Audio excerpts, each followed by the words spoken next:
Welcome to Love Thy Lawyer, where we talk with attorneys about their lives and careers. I'm your host, Louis Goodman. Today, we welcome Caitlin LoCascio-King to the podcast.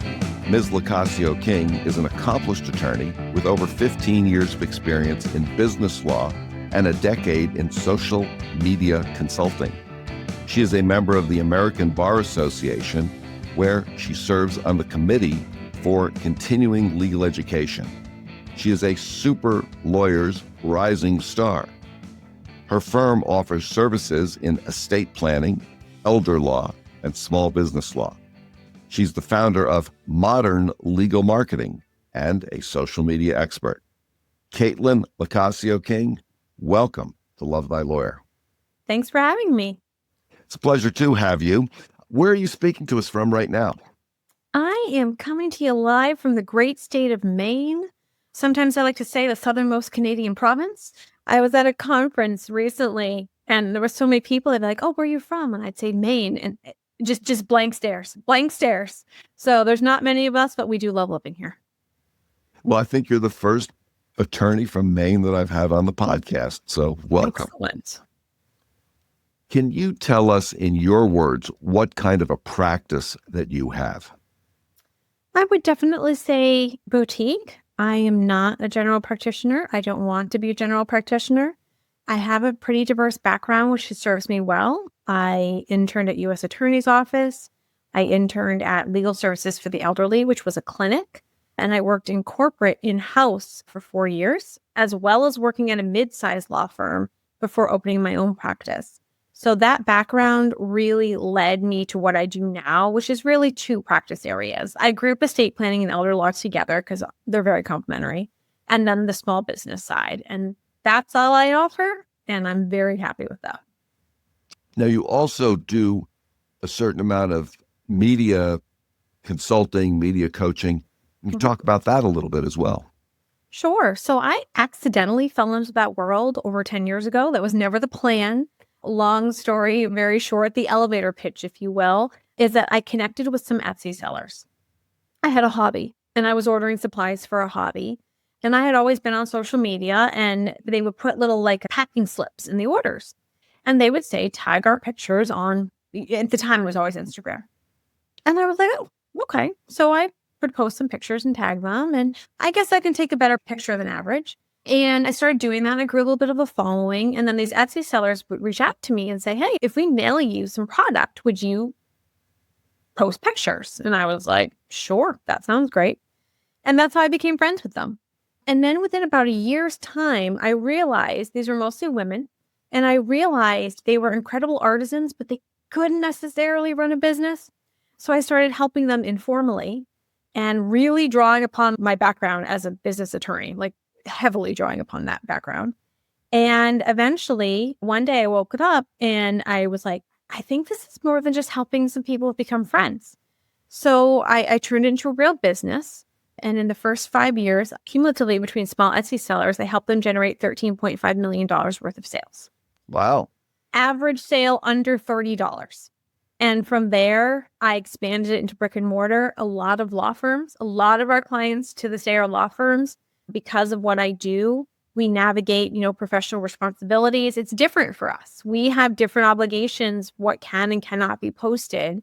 And a lot of attorneys, and understandably so, are nervous to navigate into those waters. So now our company, Modern Marketing Legal, we deal with businesses of all shapes, sizes, stages, but a lot of professionals with ethics duties bound, especially lawyers in there. Just out of curiosity, what was the hobby that you were dealing with that first got you into Etsy? Sure. It's called planning. It's just what people call it. And it's like, I like to tell people, think of it as a similar concept. It's scrapbooking's cousin for those of us who are less crafty, is the best way to describe it. It's a paper craft. Memory keeping is basically a good way to describe it. Where are you from originally? So I was born in Maine. I did not grow up here. I grew up primarily in Europe. We moved a lot when I was a kid. And I went to college in Massachusetts and I came back to Maine for law school. And I married a boy who is a Mainer through and through. So here I shall stay. So you went to high school in Europe? I came back to the States just in time for high school. We moved all the time growing up as a kid. Some people like to say they're army brats. My father actually worked for an insurance company, so we were insurance brats, and we moved for that. So where'd you go to college? I went to Holy Cross in Worcester, Massachusetts. Oh, I know Worcester very well. Yeah. I think I saw Ike and Tina Turner there once a million years ago at Holy Cross. That is a pull. I am sad to say I did not see Ike and Tina Turner at my college. I wish I had. When you graduated from Holy Cross, ultimately you went to law school. Mm-hmm. Did you take any time off between graduating from college and going to law school, or did you go straight through? I went straight through, which for my law school was very unique. There's irony to the fact that they called the students who didn't do that path non-traditional students, because that was the norm at my law school. So I was 22 when I entered. I very consciously chose to not take a break because my thought was, I'm in the mindset of studying, of exams, all those things. Let's just get her done. Like that was literally my mindset. But my average classmate was definitely 30s. I think our oldest classmate when we graduated was 61 or 62. And that was absolutely the norm where I attended. And what law school did you go to? I went to the University of Maine. Oh, that's interesting. That's the model there. So when you graduated from law school, what was your first legal job? And can you kind of take us a little bit through your practice from that first legal job through your career up to the point of doing what you're doing today and the practice that you described to us at the beginning? Sure. It's a pretty short trip, which I'm thrilled about. So I was the only year-round legal intern for a very large insurance company when I paid my way through law school.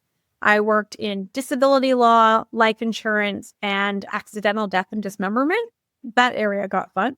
And they would have summer interns, but I was the only intern with hundreds of attorneys year-round. So after I graduated, I was on with them for another 9 months full-time. I absolutely loved it. Wonderful job, wonderful people, and fun work.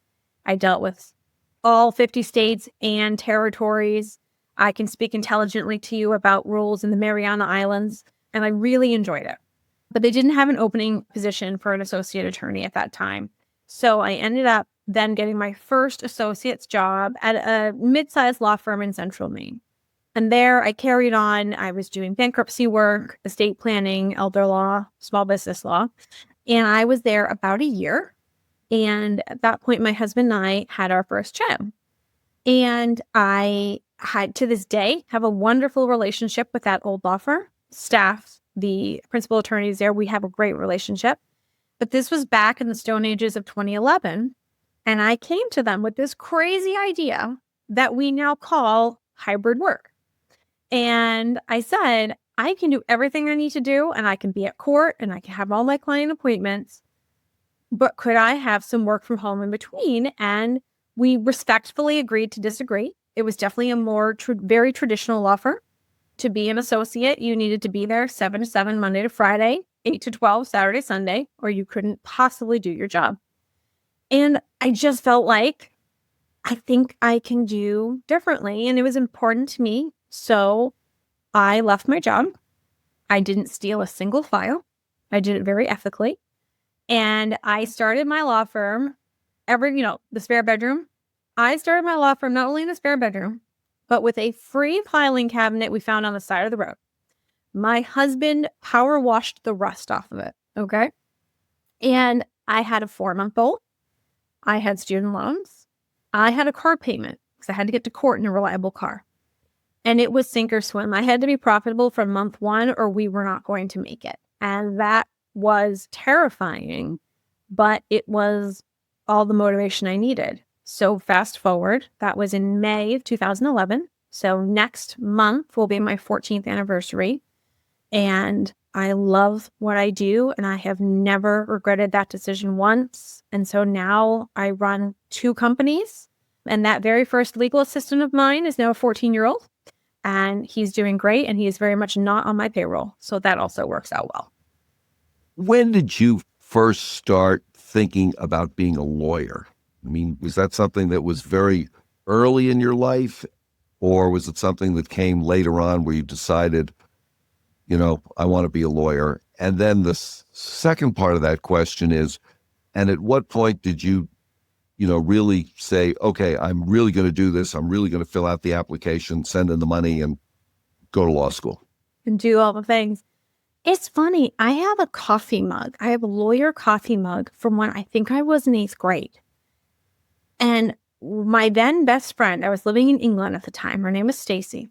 She gave this to me, I believe, for Christmas. I never thought I was going to be a lawyer. She was just like, you're going to be a lawyer. And she gave it to me. I still have that mug. It's in my office right now. So I should thank her and say thank you. So it was kind of on my radar. By the time I went to college, I did declare pre-law, but I was by no means like adamant. I was kind of like, I'll learn a little bit more. And I was Navy ROTC in college. And that was the path I was going to go down. And JAG Corps never crossed my mind. That was not what I was planning. And then when I joined ROTC was around the time they were starting really downsizing Navy. The Navy was still kind of Reagan's Navy at the time. So my junior year, alongside quite a few others, I was downsized out of ROTC. And I was like, well, that was my plan. I was still pre-law. And so I started getting a little bit more involved. There was a legal journal. And I've always been a kind of a critical thinker and an analyst. And I was like, you know what? I was just lost. I truly was.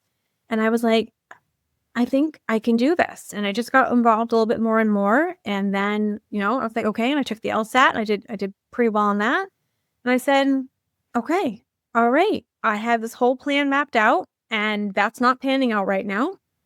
So I was like, let's go for it. I applied to 3 law schools. I got into 2 of them. And then one of them, they offered me like a part-time program and said, we'll probably have you full-time by 2nd semester. And I was like, let's do this. Let's go down that path. You have obviously a lot of entrepreneurial skills. You're just obviously a super bright person. And there's a lot of things that I'm sure that you could do. But you've decided to practice law. You've been practicing law for a while. You continue to practice law. What is it about practicing law that you like that keeps you as a practicing attorney? Let's talk about today. I had 3 client meetings today. Okay. One of them were clients. They're repeat clients. I started working with them 6 years ago. They came back because a lot has changed in their lives, estate clients. Mm-hmm. And they wanted to update things. And then they hadn't realized I did small business law. And they were like, we have multiple businesses, help me out. I had another meeting. And this person, their neighbor, is a client of mine and said, you need to call her. And she's phenomenal. You need to work with her, which is so kind of her. And the last client is the child of some clients who heard about me at a dinner table and called. You can't be more fulfilled than that. That is, can we get like really deep and philosophical here for a minute? Please. Yeah. At the end of the day, what do we all want? We want to belong, right? You want to know you made a difference. You want to know you mattered.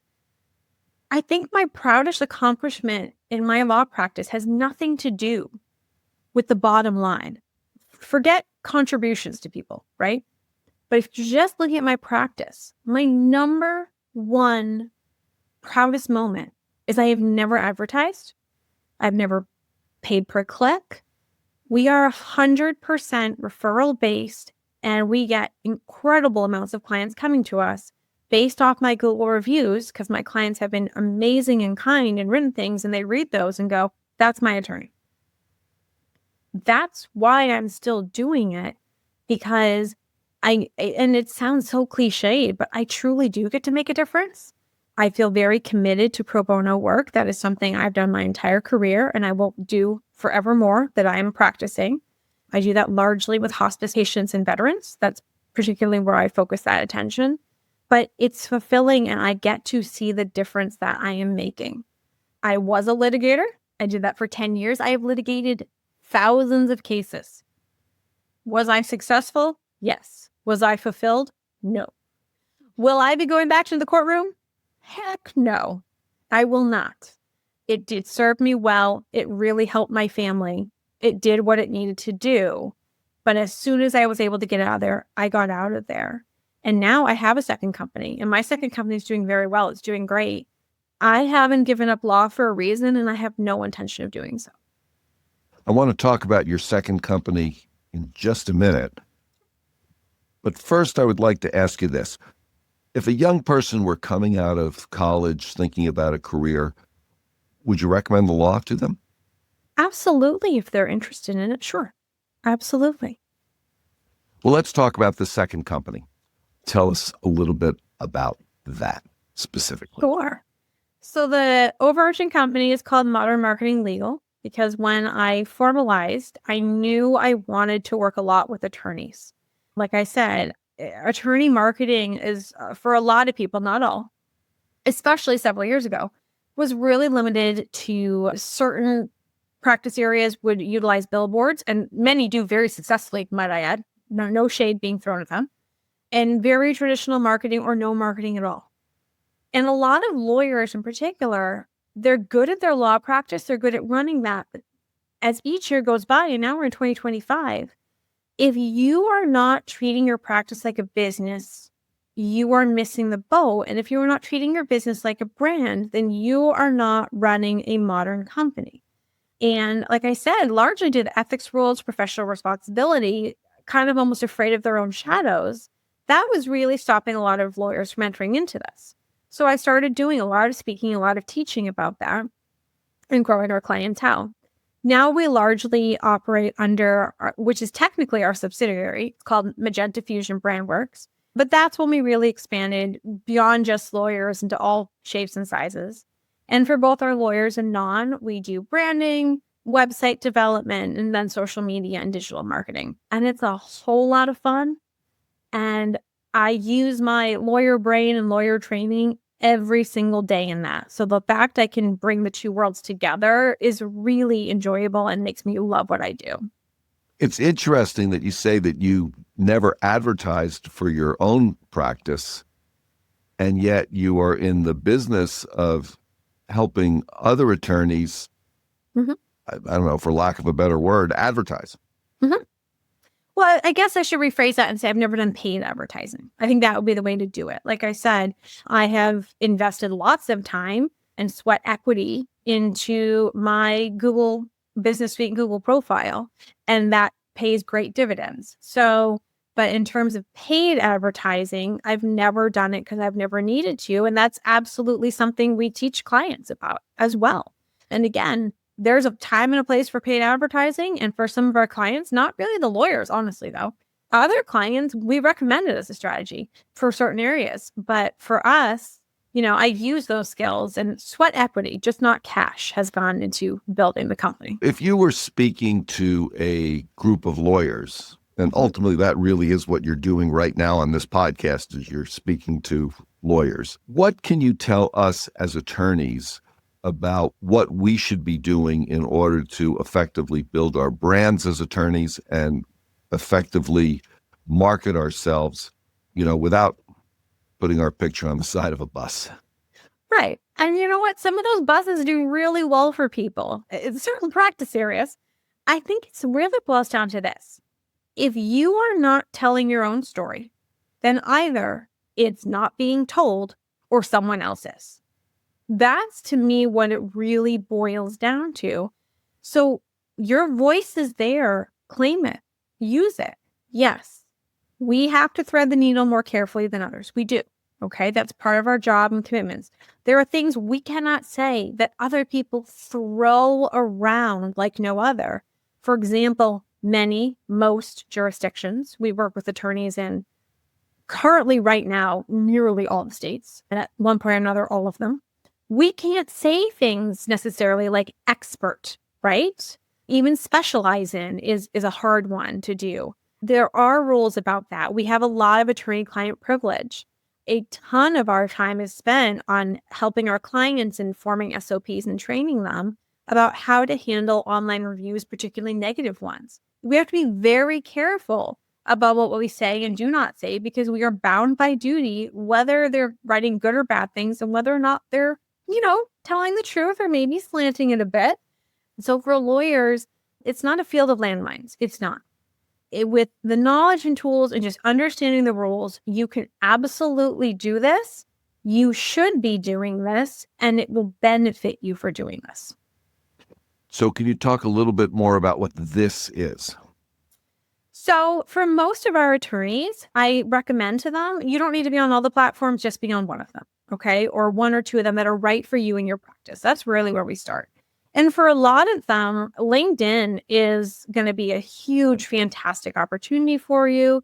And then it's typically maybe looking at MetaSuite, maybe looking at one of those to see, should you have a Facebook page or not? Should you have an Instagram or not? That varies by your personality level, practice area, etc., which would be where I recommend. But it's utilizing that. It's utilizing a quality website. I mean, you talk to lawyers all the time as well. I don't know if you look at our websites before we talk to you, but there are some where I was like, was this built in 1999 after the DOS screen loaded? You know what I'm talking about. I do. Yes. So a quality website, are we going to have some type of blog on there for the digital updating or not? Things like that. Do you have an email list of clients? Are you using it? And I don't mean spammy promotions. You don't have to be setting out coupons, but really thoughtful strategic usage of social media, digital marketing will go such a long way for law firms. And some of them are going, okay, well, we're not trying to grow our business right now. I'm like, all right. And that's great. And that's congratulations. That's a great answer. But using social and digital marketing as much as brings new clients in, helps train the clients that you have now and helps build that loyalty there. And then later on, if maybe you hire, so you have more capacity, maybe other clients even you need to, having that baseline is going to serve you well in the ebbs and flows of your career. One of the things that I've talked about many times on this podcast is the lack of education that we get in law school about running a business, or even that law is a business, and that if you were doing anything other than perhaps working for the government as an attorney, you really need to think about building your own book of business. Yes. And I'm wondering if you could address that a little bit, and perhaps in how you address that with your clients. I mean, I think you're spot on. Well, let me start there. You are spot on. And I don't want to say everything. I'll say 95%. 95% of what I learned in law school that I truly utilize now were done via my externships or in moot court. And that's just the truth. And of the 5% that's remaining, most of that probably came from professional responsibility class. It's a lot of theoretical. Now, there's a lot of critical thinking skills and basis like that. But like you said, that's not actually how you run, build, grow a business. And I give credit to a lot of jurisdictions that in the form of continuing legal education are focusing more on the prac pro, as they call it. I really appreciate and respect that because it's just not being taught. And when I started this, now you paid me such a kind compliment earlier when you said entrepreneurial spirit. I am the first and only entrepreneur in my family. I have no background in this. I had no right to start a business, but I had the willingness to learn and I had the foresight to know I don't know what I don't know, right? So I took it step by step. I figured it out. I went from having a paralegal to not. So going, okay, well, I can draft a really great motion for summary judgment. How do you file it? Who do you file it with? You know what I mean? I didn't know any of these things, okay? I didn't know about self-employed quarterly tax estimates, forming my own LLC. I had formed LLCs for people all the time, but the day-to-day logistics of it, what are you doing here? So I think systemically, this is something law school should be addressing. I think there should be more course offerings. It has been a while. I have reached out to our local law school offering saying, would you have any interest in forming some kind of 3-credit seminar for 3Ls? And I was politely told, no, why would we do that? So I think systemically, this should be started more in law school.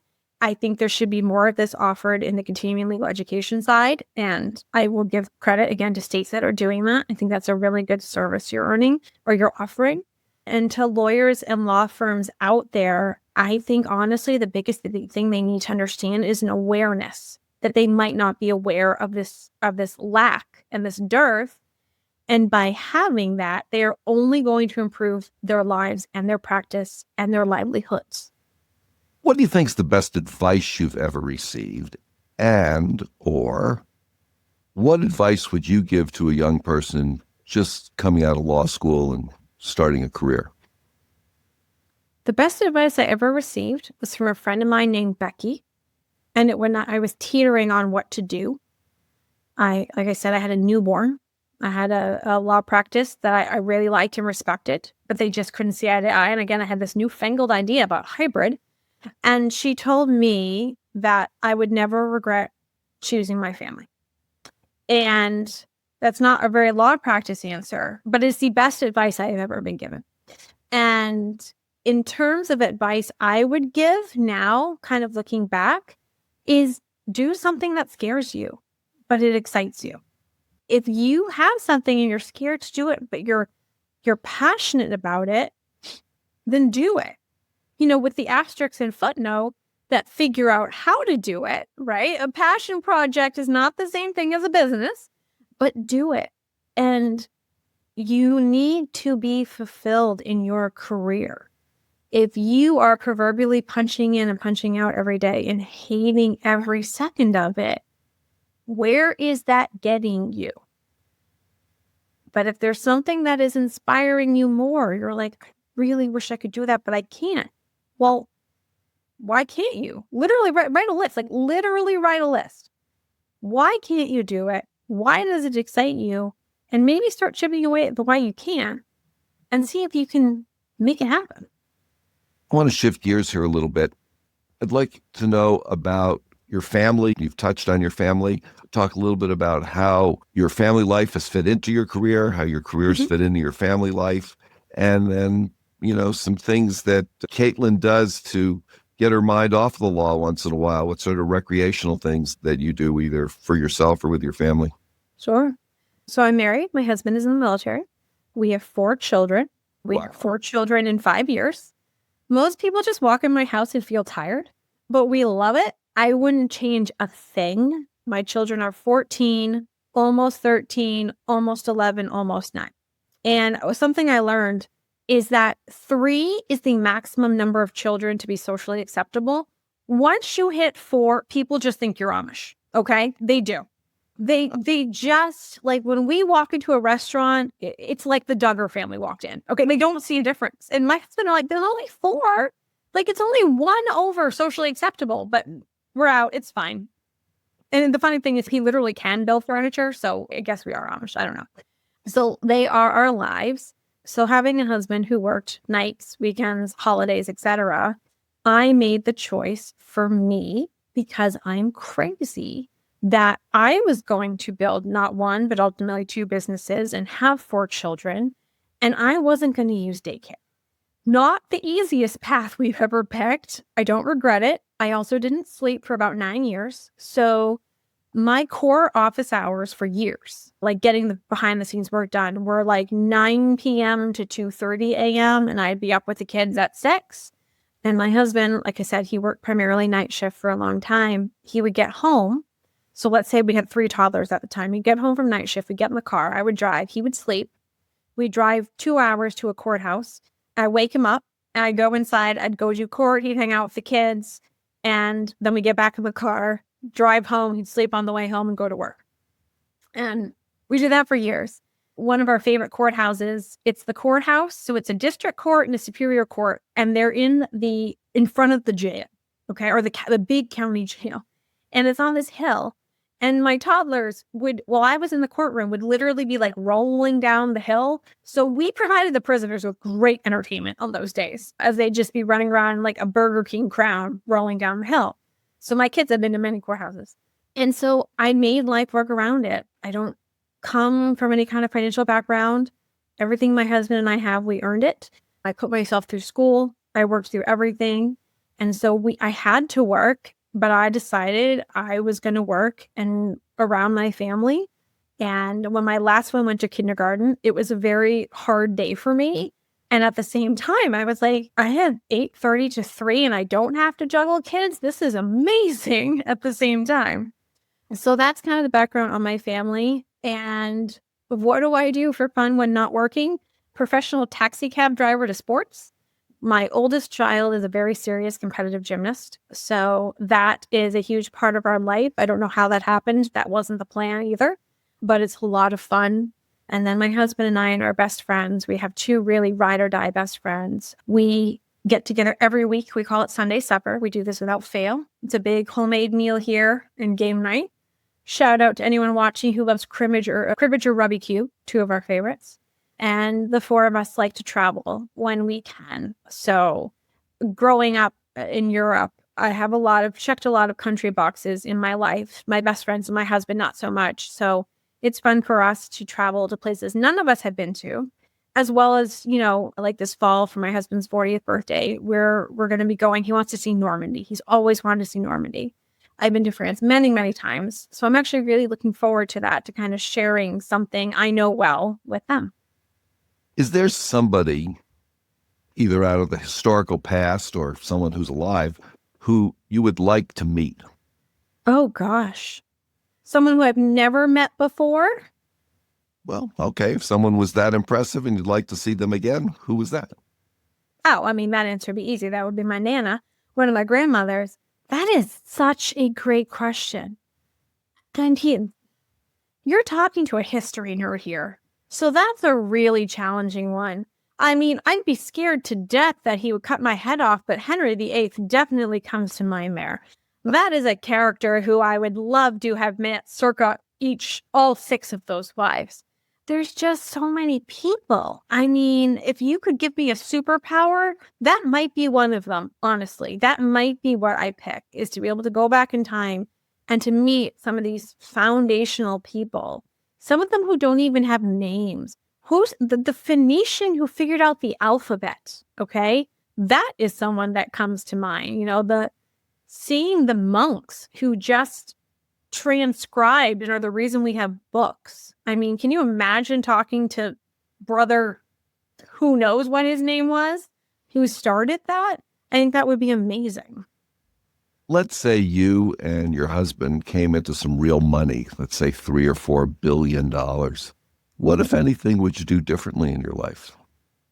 It would change how my day-to-day looks, but it wouldn't change who I am. I know a lot of people say if I won the lottery, I would keep working because I wouldn't know what to do with myself. I know that would not be my answer, but I know what I would do is instead, like I told you, pro bono work's very important to me. I do a lot with hospice patients and veterans particularly. If I had that kind of money, this just beyond your wildest dreams money, I know what I would do is a mix of checking more things off my bucket list, which is largely travel-based, with our family, as well as supporting causes that are super important to me, but really being in them. And for me, animal welfare is a huge part of that. Children, particularly adopting and foster children, as well as kind of military and elderly. That's what I would do. I think leaving the world a better place than we found it is kind of just beyond fulfilling. And if you had means like that, can you imagine the difference you could make? I mean, it's past the realms of comprehension. Let's say you had a magic wand, there was one thing in the world you could change. The legal world, the marketing world, the world in general. What would you want to wave your magic wand at? You've asked some incredible questions. I have to give you credit. Incredible questions. And I'm like, oh, how do I answer that? This one's easy. It's very not legal. I've said this many times. If I could change one thing in the world, I would make it so our pets could live longer, because all they do is bring joy. They just bring joy and unconditional love. And I would make that last longer. What pets do you have?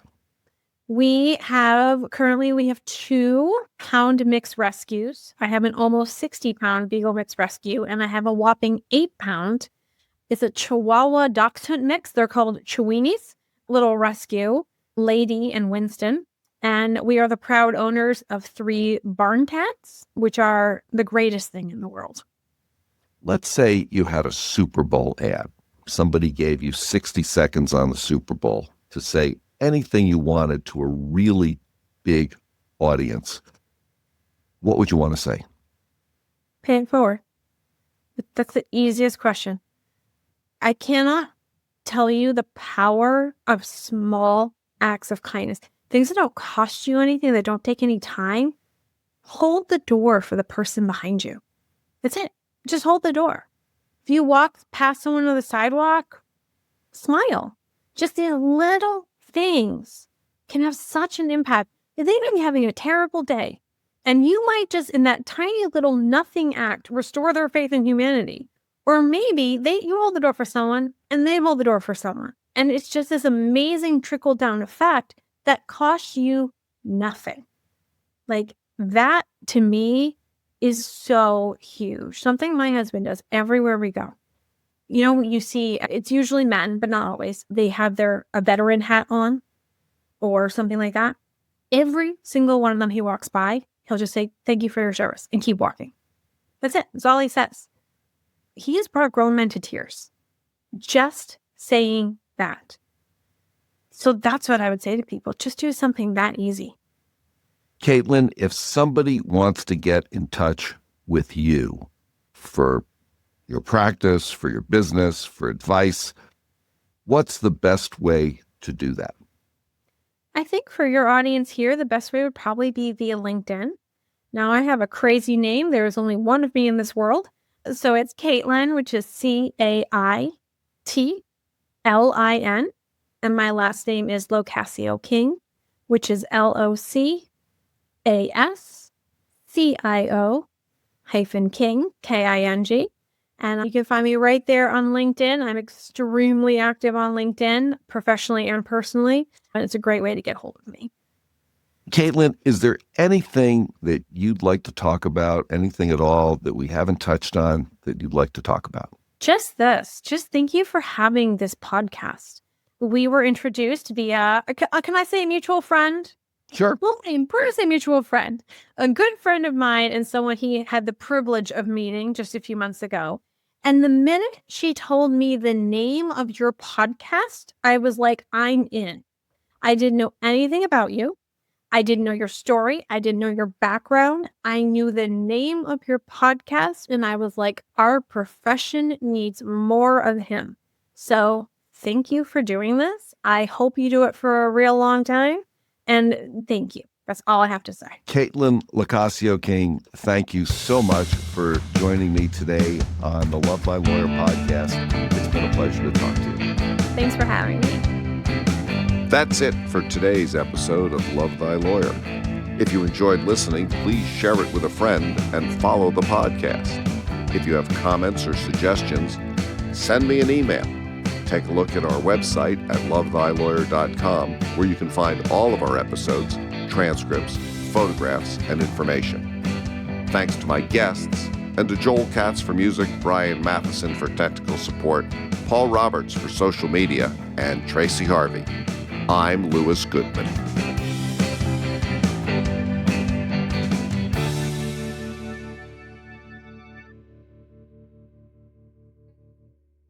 I never thought I was going to be a lawyer.